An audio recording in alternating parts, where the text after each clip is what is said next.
আচ্ছা, আমরা তো প্রতিদিনই খাবার খাই, কিন্তু সেই খাবার শরীরের ভেতর কোথায় যায় জানো? এই কয়েক মিনিটে আমরা দেখে নেব হিউম্যান এলিমেন্টারি ক্যানেল, একদম সহজ ট্রিক সহ। ঠিক আছে, এলিমেন্টারি ক্যানেল হলো মানুষের খাদ্য নালী, যার মাধ্যমে খাদ্য মুখ থেকে মলদ্বার পর্যন্ত যায়। ঠিক আছে, তো মানুষের এলিমেন্টারি ক্যানেল কতটা লম্বা? প্রায় 9 মিটার লম্বা হয়। ঠিক আছে, কম্পিটিটিভ এক্সামের জন্য এটি খুব ইম্পর্টেন্ট, বারবার এইখান থেকে অনেক প্রশ্ন আসে পরীক্ষায়। ঠিক আছে, তো এবার পুরোটা দেখে নেওয়া যাক। প্রথমেই আসে আমাদের কি মাউথ বা মুখ। এখানে খাদ্য চেবানো হয় এবং কি আমাদের স্যালাইভাতে থাকা স্যালাইভারি অ্যামাইলেজ শর্করা হজম শুরু করে। এরপরে কি আসে না বাকল ক্যাভিটি।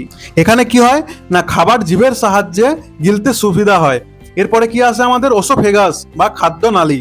এই ওসোফেগাসে পেরিস্টালসিস এর মাধ্যমে খাদ্য পাকস্থলীতে পৌঁছায়। এই পেরিস্টালসিস মানে কি না খাদ্য নালীর মধ্যে ঢেউয়ের মতন সংকোচন ও প্রসারণের মাধ্যমে সেই খাবার ওপর থেকে নিচের দিকে নামে। ঠিক আছে, এরপরে আমাদের কি আছে 4 নাম্বার হচ্ছে স্টোমাক বা পাকস্থলী। এখানে গ্যাস্ট্রিক জুস বের হয়। ঠিক আছে, এই গ্যাস্ট্রিক জুসের মধ্যে কি কি থাকে না হাইড্রোক্লোরিক অ্যাসিড, এছাড়াও কি না পেপসিন নামক এনজাইম থাকে। ঠিক আছে, আর এখানে কি হয় না প্রোটিন ডাইজেশন শুরু হয়। তাহলে প্রোটিন ডাইজেশন কোথায় শুরু হয় না আমাদের স্টোমাকে।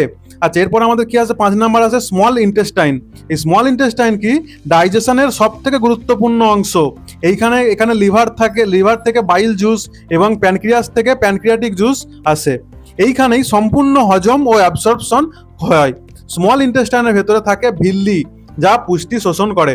ঠিক আছে, আর এর পাশে আমার 6 নম্বরে কি আছে না লার্জ ইন্টেস্টাইন, যেখানে কি হয় মূলত জল শোষণ হয়।